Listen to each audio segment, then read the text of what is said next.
Hello and welcome to my very first YouTube channel called Resin with Me. It's meant to be sort of a play on word of reason with me, so it's called Resin with Me, and my name is Brandy. I will be shooting my very first video today. It's going to be some red and black coasters and a tray that I plan on making for my mom because her birthday is coming up pretty soon. And black and red is her favorite color combination. All right, so I've got 22 ounces of resin mixed up here to start on the coasters, as well as some mica powders, pigment paste for coloring, and let's go ahead and get started on mixing everything up. All right, I'd like to show you some of the products I'm using for the coloring on these coasters. We'll start off with this one. It is the Let's Resin Black Pigment Paste, and I've also got a couple of mica powders from the brand Rolio. I bought these off of Amazon. I'm using black as well as ash silver. And I've got the orange red pigment paste also from Let's Resin. It's a brighter red, as well as just regular red from Let's Resin. For the mica powders, I've got Scarlet. It's a bright red as well. I've got Copper, and I've also got Burgundy in case I want to darken this red a little bit. Okay, you can see that I mixed the colors off camera. I didn't want to waste your time with mixing, so I mixed up the red and the black. I used all three products for the black. I used the pigment paste and both of the mica powders. And I've got about 8 ounces in this 10-ounce cup. I also forgot to show you in the beginning that I like to use this glitter by the brand Glitties. This particular color is called White Mint, and it just adds a lot of shine and some dimension into the coasters that I really like to use. Now onto the red, I mainly stuck with the Scarlet mica powder and the orange red pigment paste because I didn't expect to really like the brighter reds as much as I did. I did add a little bit of the darker colors, but I really enjoyed how bright it was, so that's what I stuck with, and I think that's something my mom's really going to enjoy too. So you can see that I've got a smaller 4-ounce plastic cup pulled out, and what I'm going to do is pour the black resin into that cup because I want the black on the outer rim of the coasters and tray. And pouring it into the smaller cup allows for me to have more control over its placement, which the larger cup does not bend at the top. I learned that lesson the hard way when it broke before and all of my resin came gushing out everywhere. So I use the smaller cups now. All right, I've got my black resin poured into the smaller cup, and I'm just going to bend the top to form sort of like a spout, so that I can really control where I'm placing the black resin since I only want it on the outer edge. And I'm going to go all the way around with the black. And I will do this for all 4 coasters and the tray. So you can watch me do this, but I'm going to go ahead and speed this along since it can take a little bit of time. All right, you can see that I've added all of the black to the coasters and the tray. I did add more to the tray since it's a larger surface area, and I'm really hoping that by adding more, I will get the same effect as I do with the coasters since I tend to have a little trouble getting the same effect in the tray. We'll see if it works this time. And we're ready to move on to the red. I'm just going to puddle this in the center of each coaster and tray until it reaches the black and they can start to blend. Hopefully that's the goal. And this is I mixed up a lot more of the red since it's taking up more of the volume of the coasters and tray. I'm really hoping that I mixed up enough. So I'll go ahead and speed this up a little bit so you don't have to watch me pouring slowly.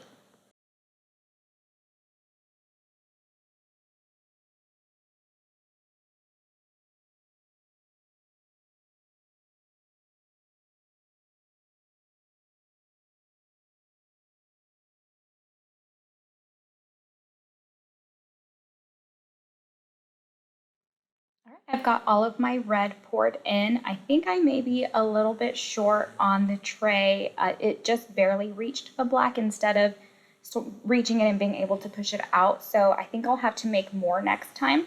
But right now I'm just going to go in with my heat gun so that I can pop any bubbles that have risen to the surface.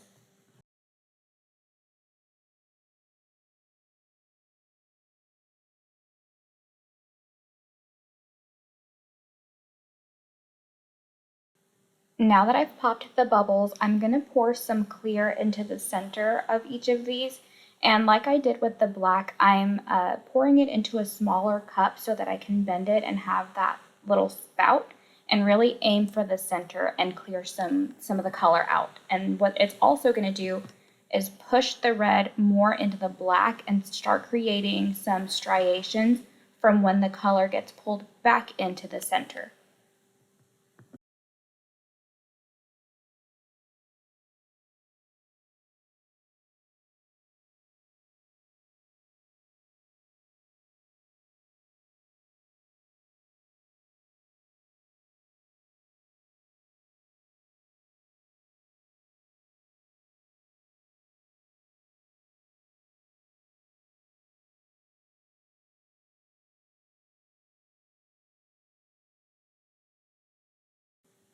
We've got our clear poured in, and so I'm just going to go back and use my heat gun to pop any bubbles that have risen up in the colors, as well as any bubbles that were in the clear.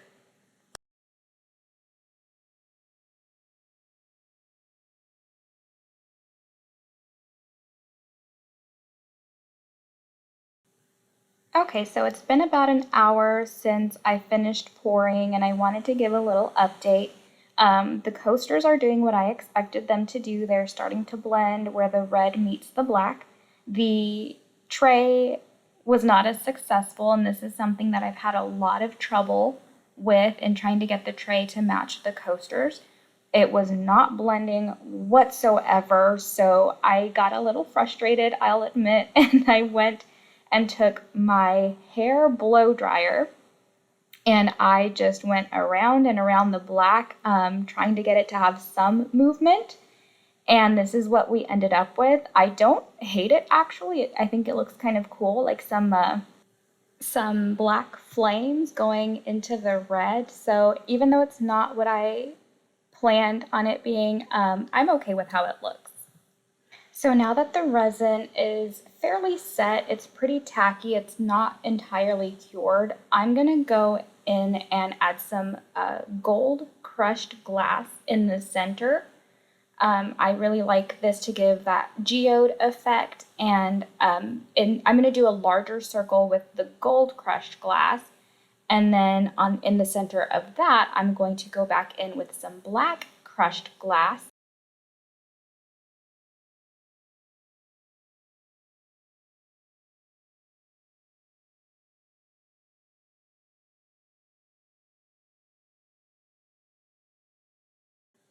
So once I've got the crushed glass in the center of the resin of the mold, I will go back and sort of press it into the resin with my fingers just to make sure that there's no loose crushed glass, because what I'll do later is come and add a flood coat, and I don't want there to be any loose crushed glass, because then it's going to either move to spots where I don't want it or float up to the top if it's, maybe a single piece and it's not heavy enough to weigh it down.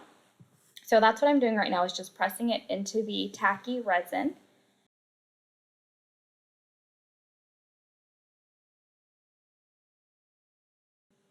All right, so it's the next day and our coasters are pretty set. They're hard to the touch. So I'm going to add our flood coat, and I did mix up two different batches of clear resin. The only thing it has added is the glitter, but I wanted to show how one is pretty clear and the other is somewhat cloudy.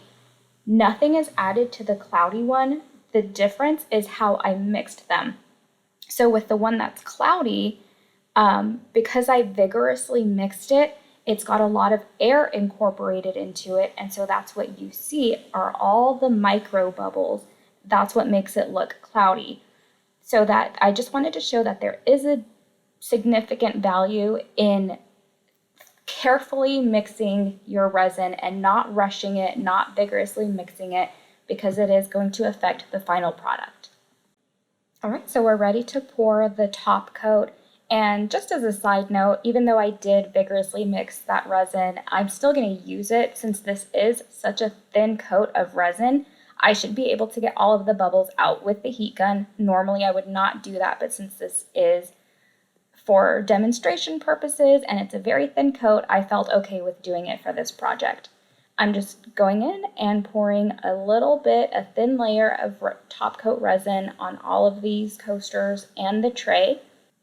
And I do apologize that my elbow is right in your view. I hopefully will be more mindful of different viewpoints moving forward. Again, this is my first video, so give me a little understanding, please.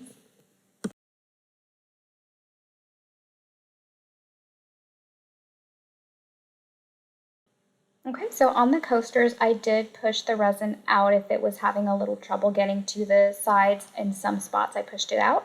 And I'm just going to go in and add the top coat to the tray now. The tray does take a lot more resin since it's such a larger surface area than the coasters.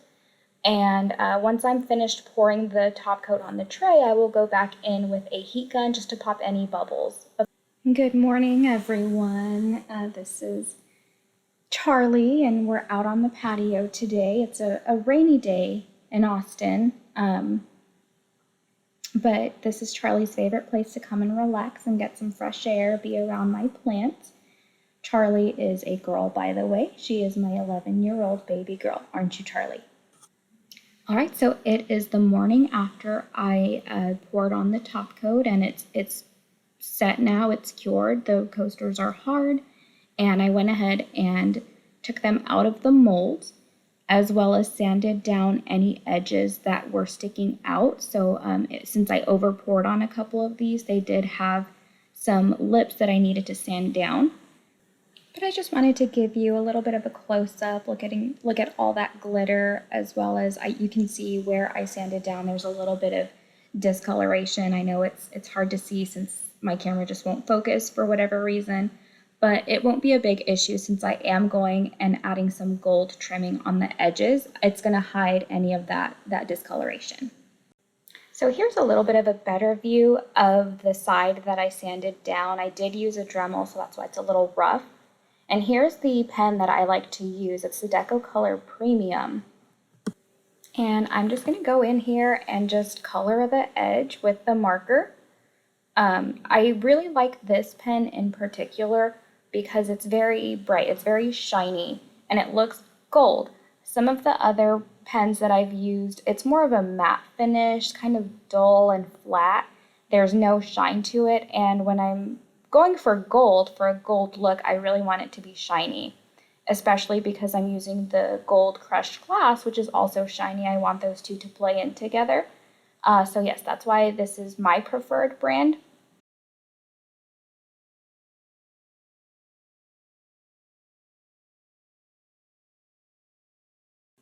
So I'm just going to go in here and continue to color the edge until it's done. I won't color the whole thing on camera. I know that's a little too much to watch, but I did want to just show you what it looks like. All right, so we've got our finished product. I have added the gold trimming to the sides and just the very top edge of all of the coasters and the tray. What do you think? I really love them. I think they're gorgeous. I think the glitter shines through at just the right angles. And I love how the red kind of peeks through the black a little bit and they blend very well. So I'm very happy with these. I think my mom is absolutely going to love them. But yeah, I hope you liked my very first video and that you'll join me on my next one. Not 100% sure what it's going to be just yet. But if you subscribe, you'll be able to know right away when I post something new. And I hope you'll come resin with me. Have a great day, y'all.